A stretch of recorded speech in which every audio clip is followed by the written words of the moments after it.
The night held its breath. A dark, moonless silence pressed over the clearing where two monstrous shapes strained against iron chains, their roars shaking dust from the waves of the savannah grass. The air smelled of scorched fur and fear. The groans and huffs of exhausted men filled the night air, their steaming breaths filling the dark night sky. The boy stood at the edge of the clearing barefoot, chest rising and falling too fast, holding his breath as a wave of heat rolled toward him from the beasts.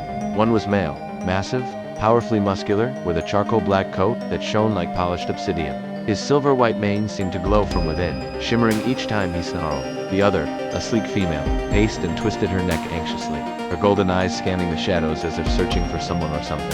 A soft click of heels echoed behind the boy. His mother emerged from the dark like a blade sliding from a sheath. Peary's tall, elegant, terrifying. She wore her authority like a second skin, her back straight, her hair braided tightly into a crown, and her expression carved from stone. The long coat draped over her shoulders carried the faint scent of gunpowder, steel, and a perfume only highborn women ever dared to wear.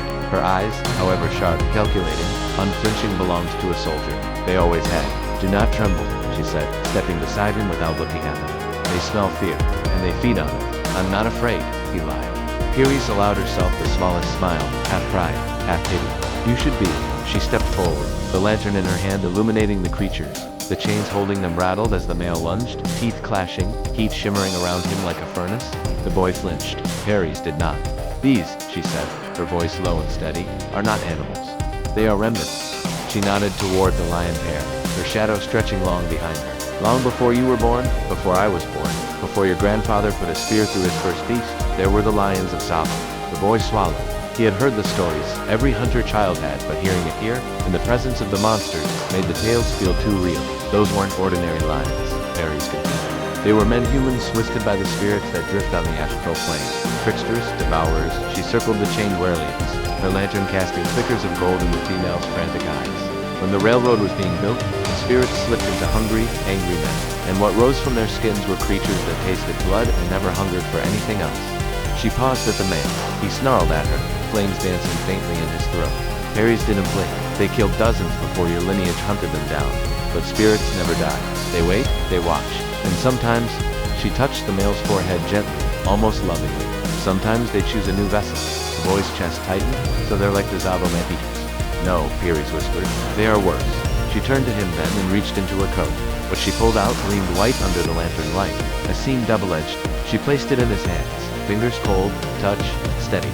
"Tonight," she said, "you become a hunter." His heart hammered. He looked around, his body shivering uncontrollably from the number of bodies strewn over the forest floor, blood seeping into the earth.